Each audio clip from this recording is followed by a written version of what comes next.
Here with Ralph Rolle, master percussionist with several decades in the industry, who's founder of Soul Snacks Cookies. Yay! So, Thank you. Mr. Rolle, tell people about yourself, just a little bit about your humble beginnings. Well, as far as the drumming part, I started drumming at a really young age. I was 9 when a drum set showed up in me and my brother's bedroom. He's about 8 years older than me, Mm-hmm. so he was the drummer before me, and I did everything he did. He was the father figure in my life.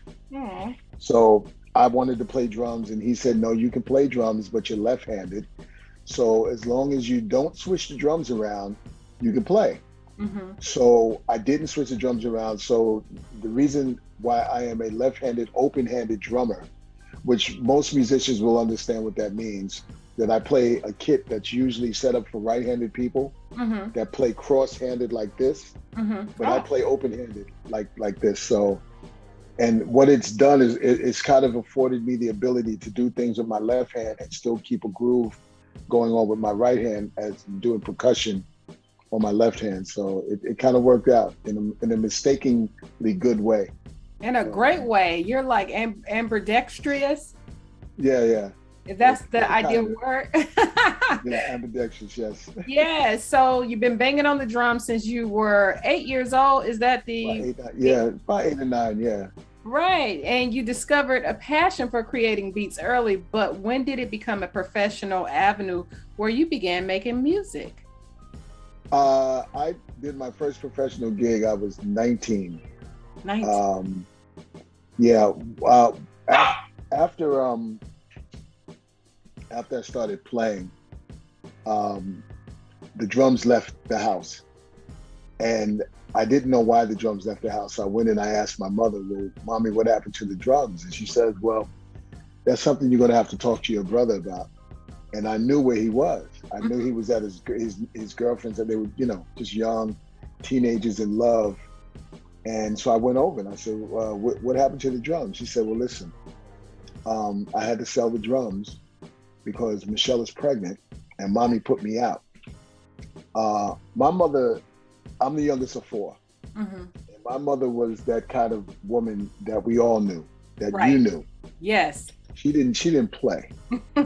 And she knew growing up in the inner city, you couldn't play.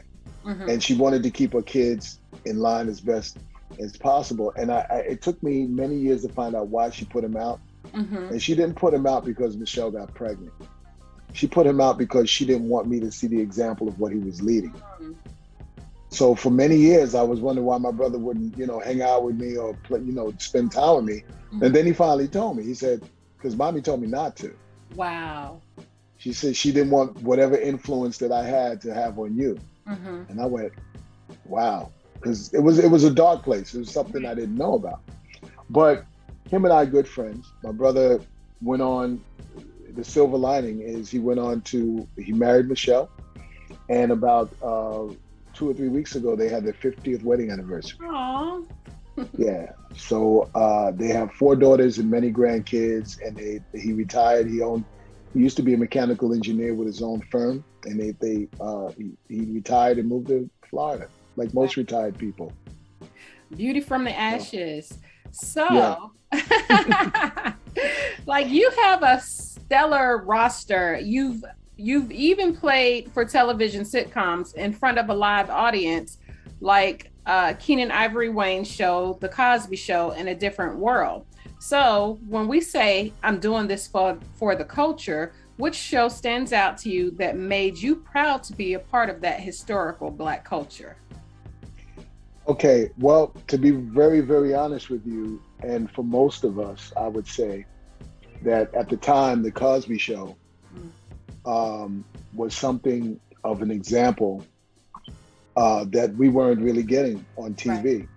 TV. I mean, I grew up in the projects, but it wasn't Good Times projects. Right. Even though Good Times and Norman Lear was a very cutting edge person, what the Cosby Show delivered to all of us was a sense of what we could achieve or what we could have. Mm-hmm. And that's why I think all of us gravitated to watching the Cosby Show, because those were the kind of images that we really wanted to be like. We wanted to be lawyers and doctors, and you know, and that, you know, just was it for me. You know, whatever happened after that, you know, I'm very sorry about that. But for me, I would have to say the Cosby Show really influenced me when I was a kid. That's right. I don't know anybody who didn't want to go to Hillman after watching Different World. Right, exactly. It was all of those images that the producers at the time and before then didn't think that we wanted to see. That's right. They didn't think that, because it wasn't, you know, not to get all deep, but it was, you know, it's about finances with all big business. Mm-hmm. You know, it's about their bottom line, and they didn't think that we wanted that bottom line. Right. But you know, I just had this conversation. I got just on the back of what you just said. When I was growing up, Jet Magazine used to have a section in the back where it showed the top 10 songs, black songs in the country. Mm-hmm. And then it showed all the people of color that were going to be on TV that week. Mm-hmm. And that was maybe 50 years ago. Well, they actually had a section for that. Yeah. Now, I want to fast forward 50 years. That would have to be a whole another magazine to show how many of us are in these positions of entertainment or culture or medicine, you know, because we had to feature those things, because it wasn't something that everyone talked about, even though it was out there. Right. And then the things that we weren't allowed to get into, you know, all of a sudden, you know, we were breaking down these walls and these barriers to the point that, you know, we're everywhere, you know, right. And we're doing everything in big ways. I'm glad you said that, because you know what I thought you were going to say? I thought you were going to say the Jet Centerfold of the Week, which, you know, back then we couldn't get Miss America. You know, we had Vanessa Williams, who they stripped her. You know what I mean? So that was what we had to look forward to as far as the beauty, what Black culture was in women, you know? So that's what I thought you were going to say. So, so I was like, nah. Way before that, sis. So out of all of the performances that you've had, like you played for Bono, Mary J. Blige, Bette Midler, the Notorious B.I.G., John Legend, Aretha Franklin, Erykah Badu, live at the Apollo over 18 years. What's your favorite performance? There's a few. When I got a chance to play on a production and a record that Aretha was singing on, that was, and also the producer was Arif Mardin. I don't know if you're familiar with that name, but Arif produced a lot of Shaka Khan's records. He was the guy who produced I Feel For You. Oh. So just to be in the room with him, producing this song for Aretha was out of control. Now, Aretha was due to come to the studio the day that we did the record. It was a tribute to Luther Vandross. It was A House Is Not a Home. So if you know the record or you have it, I'm playing drums on that particular song. So Aretha didn't want to come to the studio and make everybody else sick with a cold. So she actually conducted the song over the phone. Oh. Yeah, so it was, you know, we hear her voice singing obviously on the recording, but it was her, you know, there, and it was a production that I did with her, which was incredible. That was the other one is a guy named you know Paul Simon? His drummer is someone that I've admired from the time I was in high school. His name is Steve Gadd. And he plays a song called 50 Ways to Leave Your Lover, which is a very iconic song because it starts with a drum intro. And it's the basis of the song. And every drummer out there learns this groove because it's that iconic. And I got a chance to actually perform it live with Paul Simon. And I was over the moon, the fact that I was replicating something of one of my, you know, the person I idolized, you know? Right. So those are probably the two staff. I can think of more, but those were the two that were huge. You have like I am very familiar with Paul Simon's music. You have, like I said, your catalog is ridiculously large. Like I can't even name all of the artists that you've played with. And can you remember back to the first artist? Like I can't remember all of them because just your time frame, your legacy, like it goes so far back. But I want to know, working your way up to this level of confidence, the longevity, can you remember the first performance that kind of broke you in? Well, the first performance I did was with a guy named Leroy. Leroy had a group. It was in my neighborhood. I'll remember his last name in a minute. But Leroy was the first band that I was ever in. Mm-hmm. And the first professional gig that I did came by way of a guy in my neighborhood named Wade. We called him Puggy. Puggy. You know, I'm from the projects. Everybody had a nickname. I was the only one. We laughed about this morning, because I was the only one, it seems like, that I didn't get a nickname. I don't know how that happened. But Puggy was a drummer and a singer. Mm-hmm. And he was the singer in this band. And the drummer went to do something else. And he heard me playing upstairs. And when I stopped, he said, "Hey, Ralph, man, you up there playing them drums, man." He says, "There's an audition for a group and I want to know, would you like to come?" And I said, "Yeah, of course, but you got to ask my mother." Because I just can't, I was still a teenager. She didn't let me just go to some audition. So he came upstairs and he spoke to my mother. My mother let me go to the audition. Mm-hmm. And I went down nervous. I remember being so nervous because it was a group that had a #1 record at the time, mm-hmm. called Musique. And the hit song was called Push, Push in the Bush. Push, Push in the Bush. If you Google that, you'll find it right now. Trust me. And that's my dog you hear in the back. I hear him. He cutting up.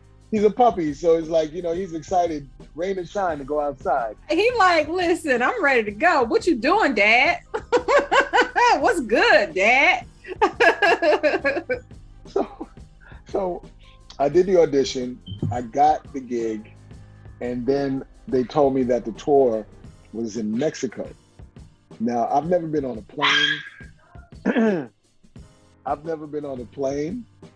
I'd never had a passport. Mm-hmm. I've never been out of the country. So this was a trifecta of things that I've never done before. Wow. And when I get down to Mexico, it was life-changing as to what I had seen. Mm-hmm. As we were driving through Mexico City, we get to the hotel. It was called the El Presidente Hotel. Mm-hmm. It was the first time in my life that I'd ever seen an entire homeless family. Oh. And it changed my life. It changed how I thought about growing up in the projects, which I never thought was bad, but I didn't think it was, at the top of the, food chain as far as where to live. But my mother provided a shelter for us that was great. Right. But that was something else. That was some other stuff that I just had never experienced before, ever, in New York City. An entire homeless family. Right. Which made me think about just people, mm-hmm. what to do for people, how to feel about my neighborhood and what to do for my neighborhood. It just changed everything. That moment, and my mother, all of it just changed absolutely everything in my life. So that was my first gig. Wow. I wish I could show you my other dog making all the noise, because the little boy went out, so now he's crying. They turn it up, okay? Yeah. And that's okay. I'm surprised you didn't hear mine. I have big dogs.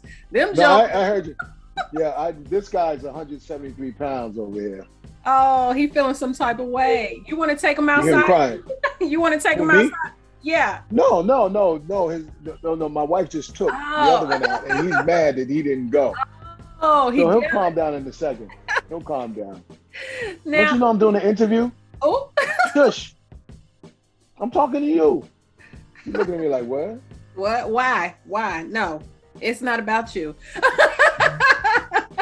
So, um, the one thing that you said that made all the world all the more difference, and it's basically like, when you think you got it bad, go see how somebody else is living, basically. And I read with your company that you wanted to give back to the community. So was that something you had in mind? Because you never forgot that moment when you when you started the bakery. No, my baking business is still in my community. Mm-hmm. And although we're doing some other things on another level, mm-hmm. my cookie company still will stay in my community.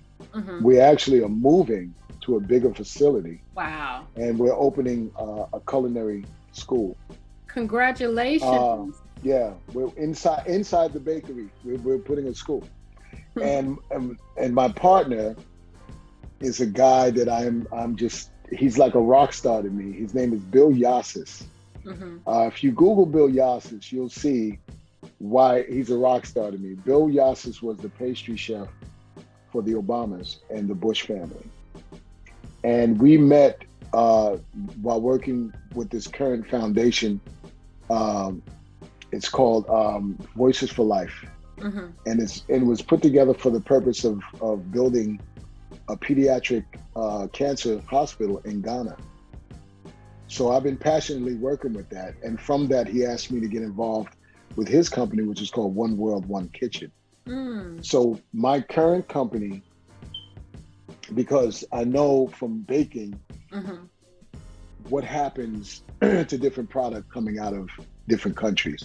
That's right. The actual makers and the people that own the land that the cacao is being, harvested from, mm-hmm. they don't really get a big percentage of the money. Mm. So what we did is we donated $25,000 to his company that will get the money directly in the hands of the farmers. That's awesome. It doesn't go through different channels.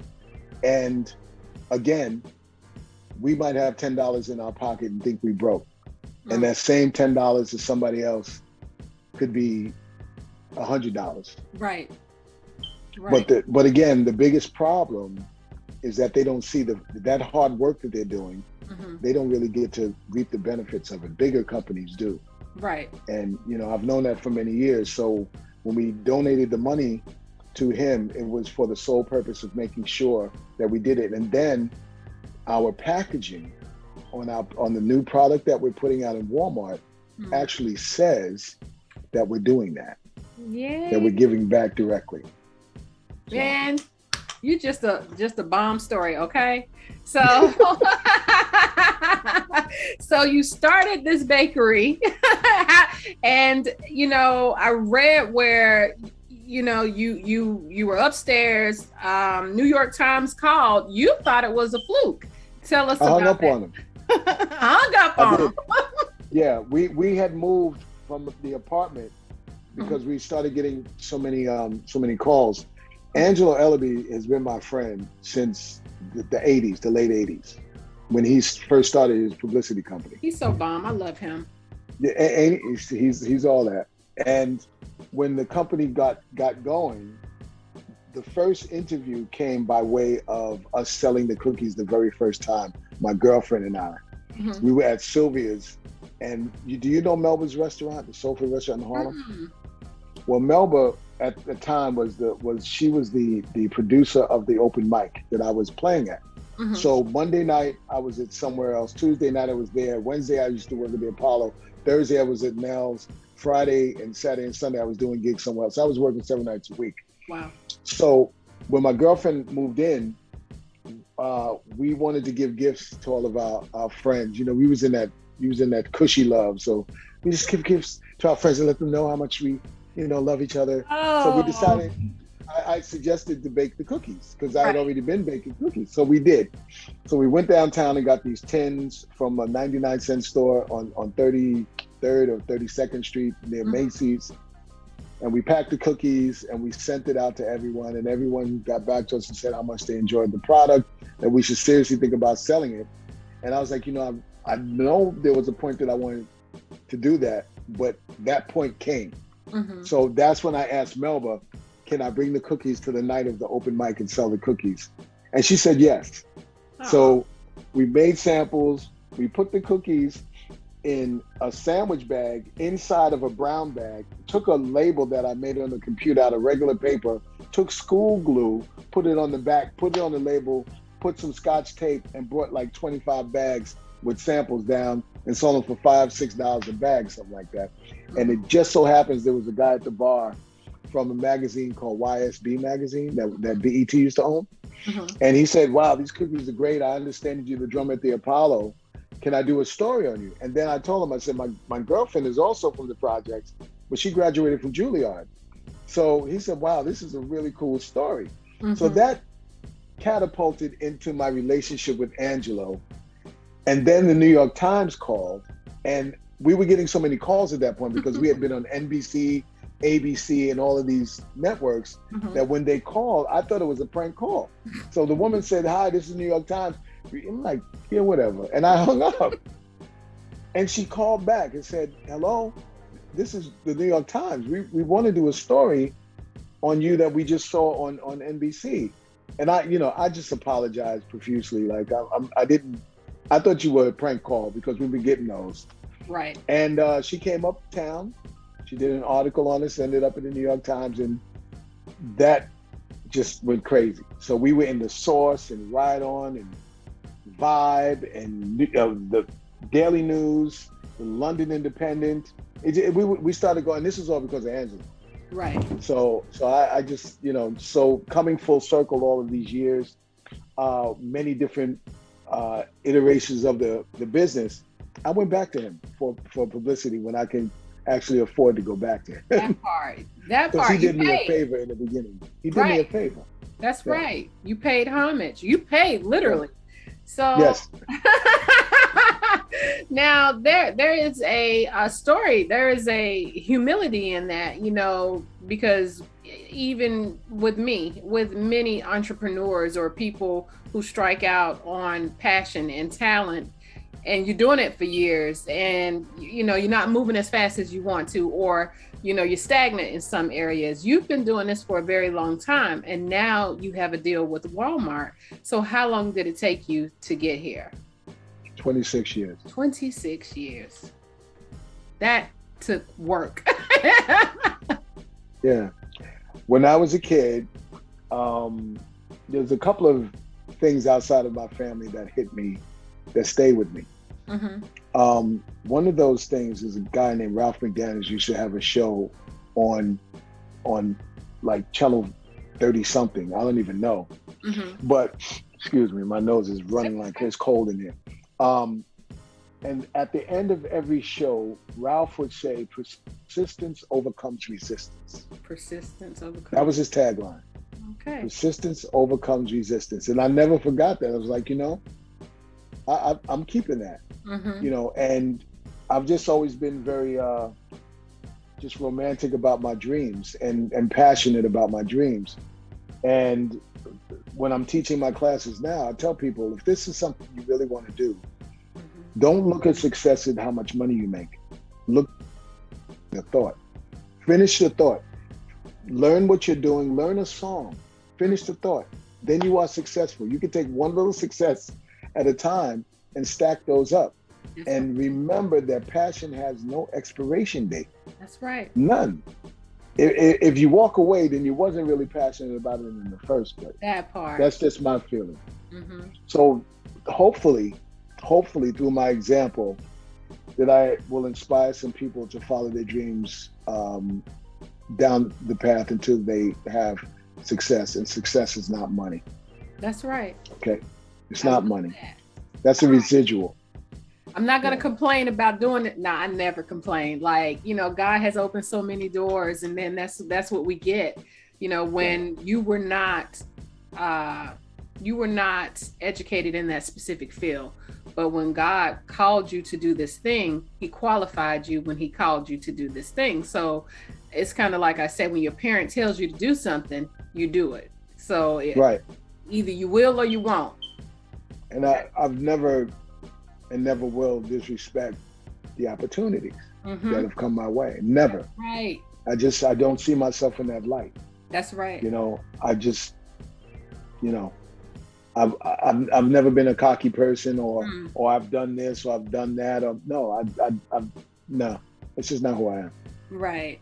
I'm kind of cocky, but I'm gonna grow out of it. See, you told me 26 years, so that means I have like 23 more, not 23, 13 more years to go before I'm really super duper humble in this. No, I'm super humble, but I do get. Let me just say that, you know, okay, if you feel like there was a failure in something, it's not a failure when you find the lesson in what happened. That's right. If you know what I mean. If something you was like, oh my God, I can't believe this happened and it set me back so far, before it tears you apart, find out what you can learn from that. Find out something, there's got to be something positive in what happened. I can't let this destroy me or my thinking about me and the world around me just because that particular thing that I put a year or 2 years into didn't happen. No, it didn't happen then. That's right. It didn't happen then. You just got to regroup, learn what you did as a mistake, get out of your own way and make it happen. Get out of your own way. It is a lesson in every situation, that is for sure. So I learned that years ago. Do you think, I watched a little meme or a video with Steve Harvey, and he said either you're chasing talent or you're chasing passion. You know, I'm paraphrasing. So what do you think the cookie business is in retrospect to doing music? Which one is the passion? Which one is the talent? They're both the passion. Because I went after them, both things, with the same amount of energy, you know. So when I wasn't playing, I was, you know, trying to cultivate my business. That's right. So the other thing that I talk about in my classes, my master classes, is that there's no plan B. When it comes, there's no plan. Plan B will get in the way of your plan A. That's just my personal opinion. Right.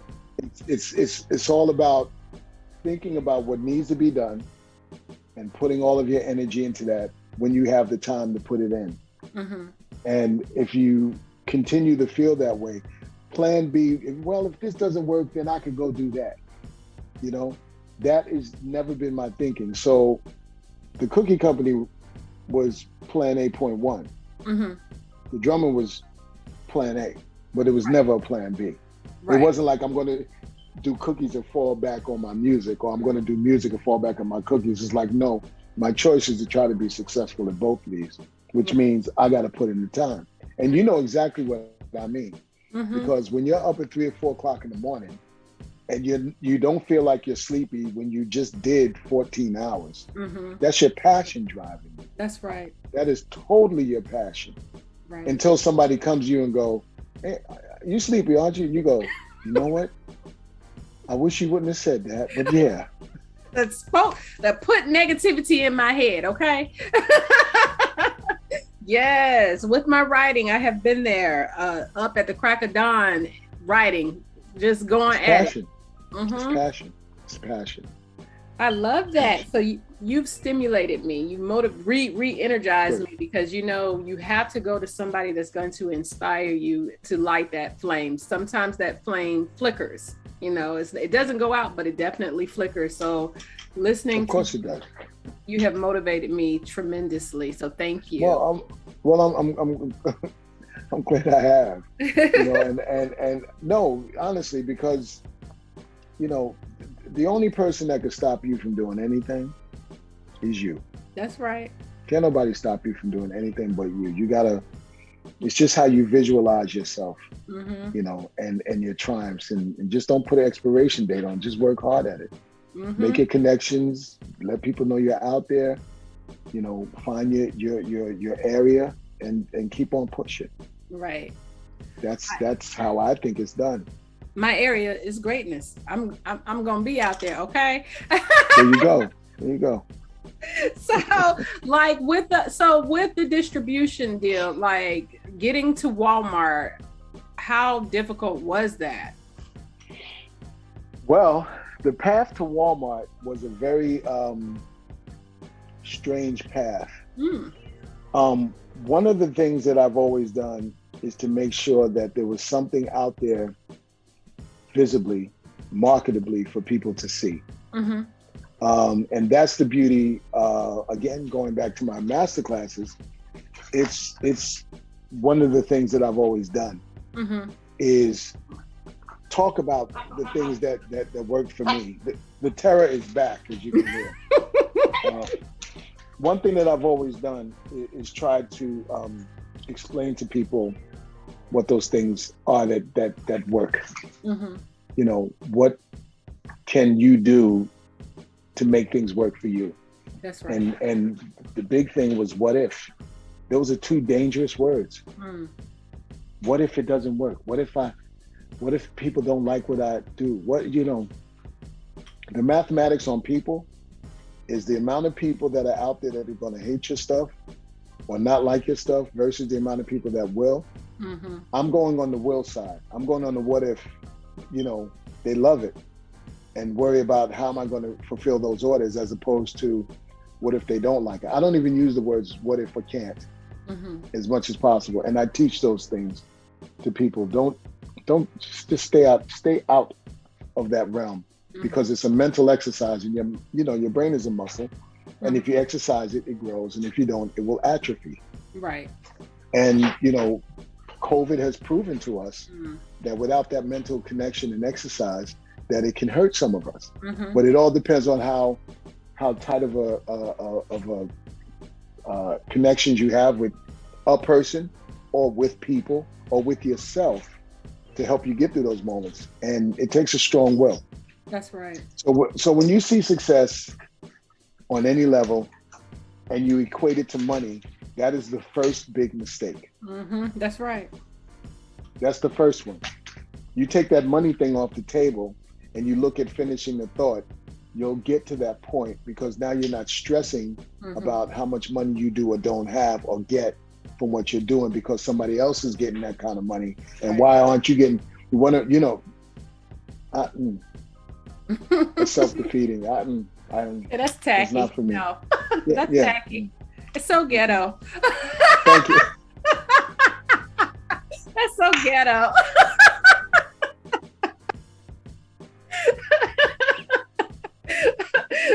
I can dig it, okay? You're funny. That's funny.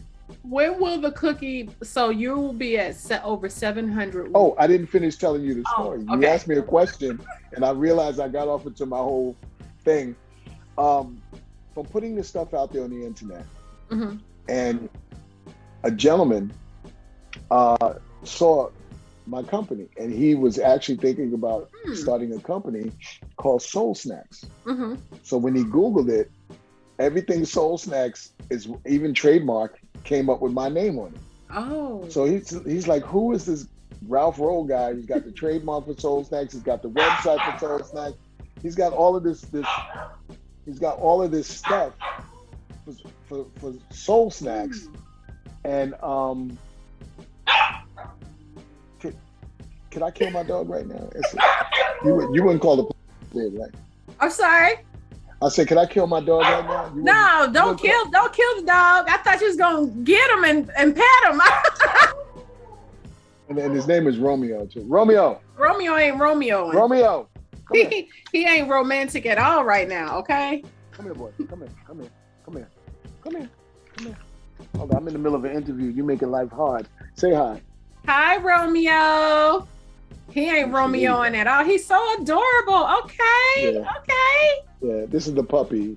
Yes, okay, he's so handsome.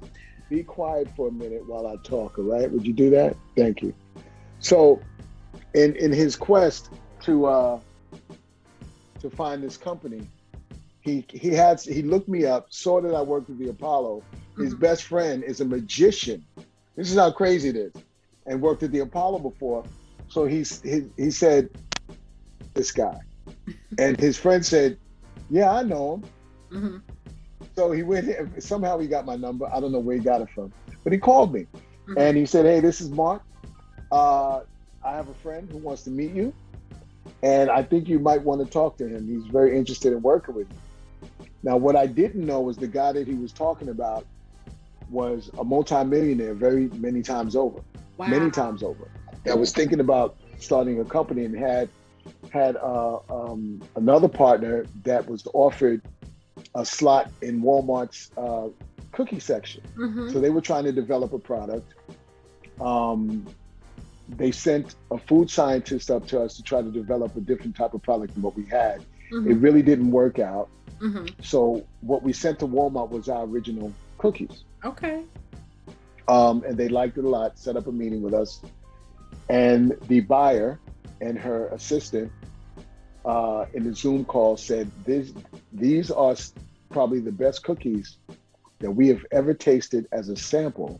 Wow. That's come here. Right. So, it's one of those drop the mic moments because I'm like, did she just say what I thought she said? Like, is this really, And then they said, we'll get back to you with how many stores we want to put you in. It was just like that. Right. So they put us in 789 stores. Wow. And then we got a call that Kroger's picking us up now. Shut up. So Kroger is added on to Walmart? Okay, yeah. Look at God.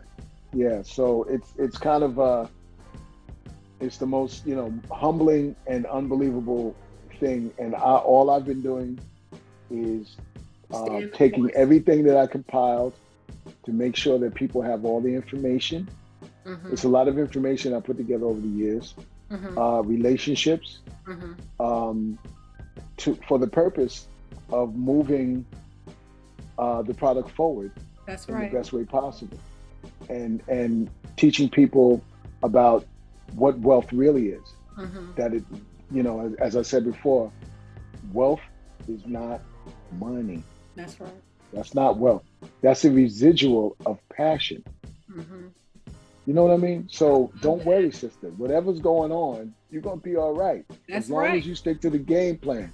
Listen. You might have to write another play in over here and erase something over here, but you're going to be okay. That's right. Because you believe in what you're doing. Right. There's always another level, Always. It took you 26 years of perseverance to get to this point. And then everything seemed like it was all connected. What is that? 7 degrees of separation? What is that? 6 degrees of separation. 6 degrees of separation. So you were connected to everybody that was supposed to meet you at this moment. Do you consider it spiritual, or what are your thoughts on that? I believe that where I am now is a combination of hard work, mm-hmm. determination, passion, which breeds spirituality. That's right. That's what it does. If you believing in whatever you believe, right, or whoever you believe in, mm-hmm. it's about a deeper connection with not only yourself but the world around you. Right. That's what spirituality, in my opinion, is supposed to be about. Mm-hmm. It's not about individual success. Right. It's about taking what you've done and passing it on to others so they can get a piece of whatever spirituality you have. Right. When I was of age to vote, I never voted for something I wanted. I voted for something what someone else needed. Mm. That's just my thinking on the spirituality, growth, mm-hmm. potential is all connected. It sometimes gets misconstrued in the messaging, and people want to hold on to that and covet it themselves personally, which is fine if right. it's getting them to their spiritual point mm-hmm. in their lives. Right. But once you get to that point, it is of the spirit to give it away. Mm-hmm. Go on to it. Right. It's time to give it away. It's time to go, this is what I did. Let me show you how. That's right. Let me teach you. That's the gift. It's not what I got. It's what I'm giving you. That's That's right. just how I've always felt that way. Right. So if anything I can show you and give you, then all you got to do is pick up the phone and ask me. Because I'm going to tell you all of the pitfalls. I'm going to tell you all the things I learned. I'm going to say, listen, went down the block and I made a left and I hit a ditch and broke my. Don't go down that street. Get to the light. Right. But you're not Get selfish. to the light. Right. You're not selfish. I don't believe in that. I don't know. No, I don't think that is a good attribute to have if you say you're connected to something bigger than yourself. That's right. Look at you. Like, I'm starting to think that you might need to be a counselor too. Well, you know, when I started teaching and doing master classes, I would tell my audience, if you came to see me do fancy tricks, that's not what you're going to get today. What I'm giving you is a connection to yourself, to connect to your instrument, to be able to get out of your own way. That's what I'm coming here for. And if I could do that, then I came and I did what was good. Not sit up here and play a bunch of fancy stuff. That's a magic show. I'm not interested in that. Tricks are for kids. So I was like, no. I'm not the clown on Apollo. No. So you just stay with the jokes. Well, you're good. So when you say your master class, is that Fat Cat? What is the master class? Fat Cat Productions is a music production company. I just produced 2 groups in the UK. Wow. No, one in the UK and one in Northern Italy. And their records just came out, and I'm excited about what they've done. But that was my music production company. When I talk about my master classes, that's just basically me going out to different places around the world and teaching a class about music and motivating mostly. So the forward path for me has always been about wanting to motivate and be in front of people, whether it's with or without my drums, but just telling them my journey and my attitude about what that journey is about. You know, so it's kind of 2 different things. So Fat Cat Productions is a music company that I started years ago. We used to work with groups like High Five,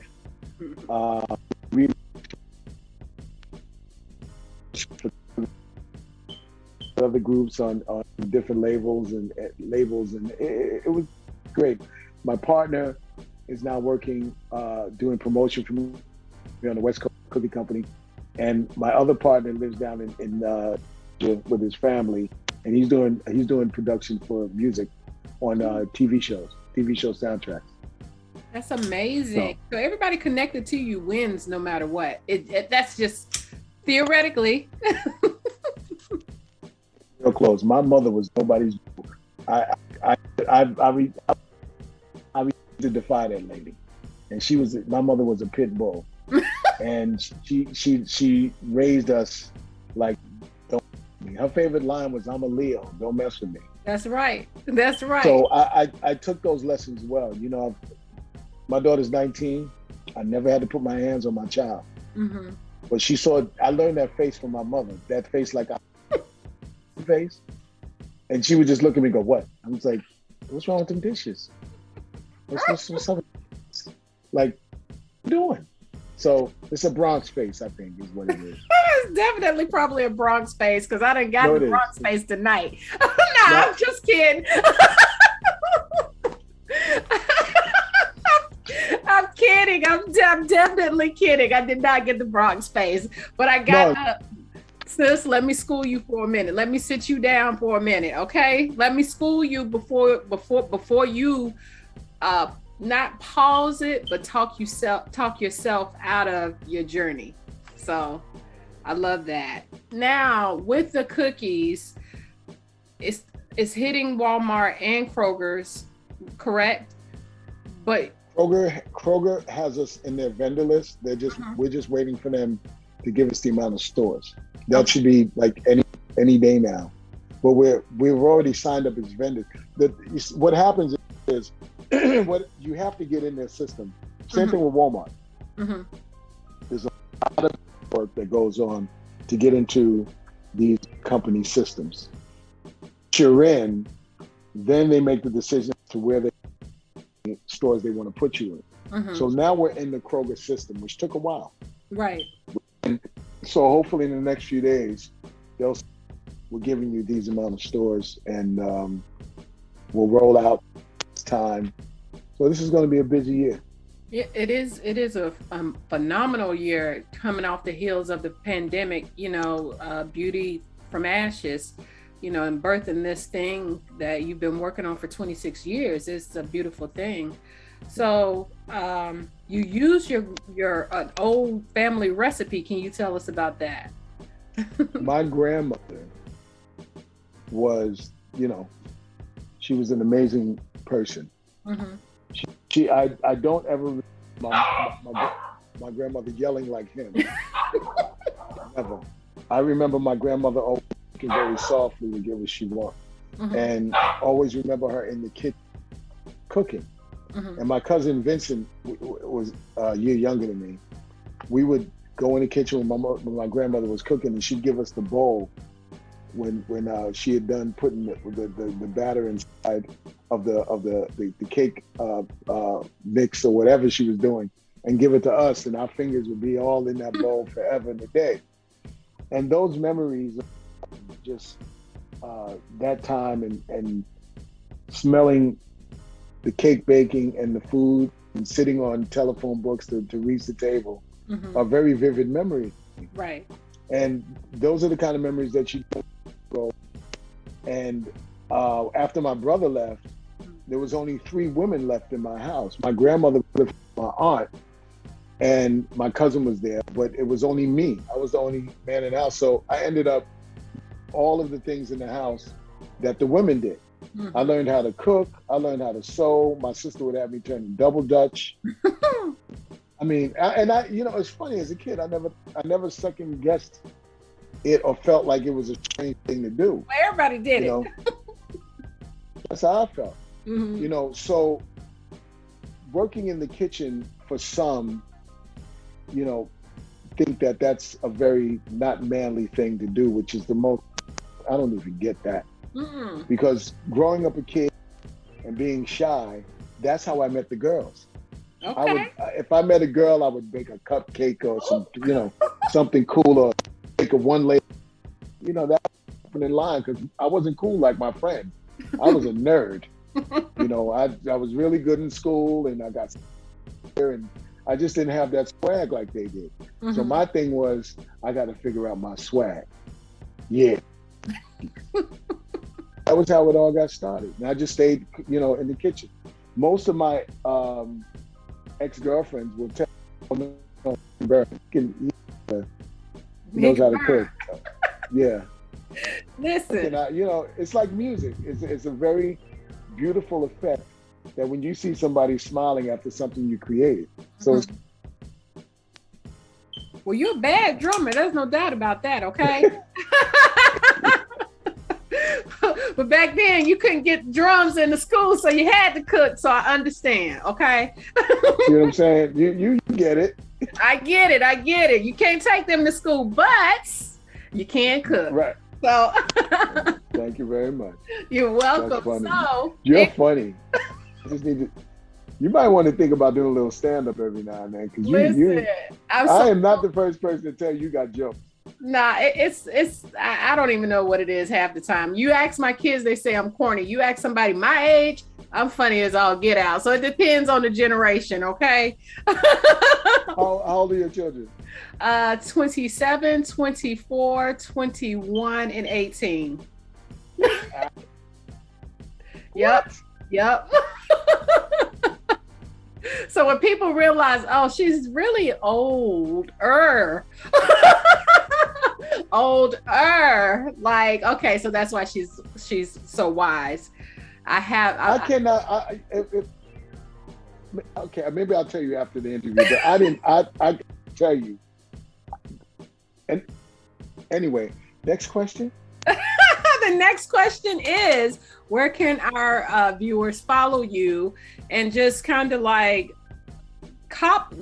when do they need to be in that line grabbing this black owned cookie, and then what are the flavors like?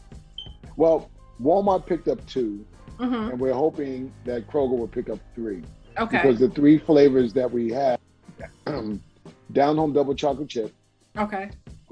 Grady's Chocolate Peanut Butter, which I named after my grandmother. Aw. And the last one is Coconut Milk Chocolate Toffee Cookie, which is really, really good. And So those are the 3. I said and fattening. I don't understand. There must be something wrong with the connection. Oh, okay. We'll eat it. We'll eat it on cheat day. That's what you do. You know what? When you buy them, don't eat all of them. Just eat a few of them. Man, if Walmart told you they are the best samples they've ever had, yeah, and you expect for somebody who's on a diet to eat just one on cheat day, then I feel like that's false advertisement. No, you said it. I didn't. No, I hope that that cookies do well, Mm-hmm. and I hope that people don't blame me for they expand their waist size. I'm gonna tell you, you're gonna hear from me. Like, well, I'm sending you cookies. I'm definitely sending. You're gonna get cookies if you haven't gotten them already. You will get cookies. Yay! So thank you. Where can viewers follow you on Instagram or? You can Soul Snacks, Instagram, Soul Snacks, Facebook, Twitter, Mm-hmm. website, soulsnacks.com. Mm-hmm. It's everything Soul Snacks. So right now we're doing a Taste the Cookie campaign. Okay. Where I just literally roll up on people, get their natural reaction to the product, and then if I could post it on social media, it's been fun. Aw. It's been a lot of fun.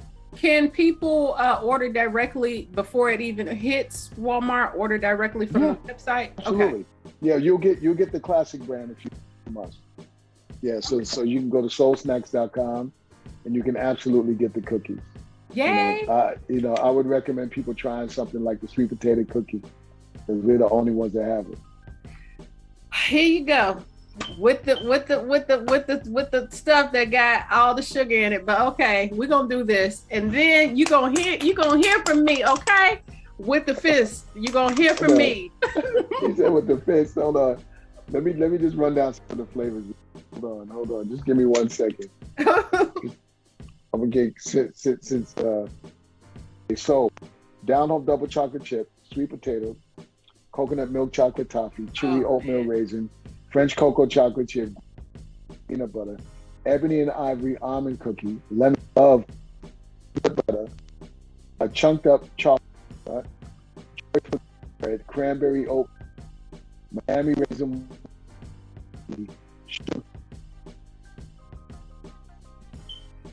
I didn't catch that last one because your signal, I don't know, your volume, I can't hear. I said sugar cookie and Georgia oatmeal raisin. Georgia oatmeal raisin.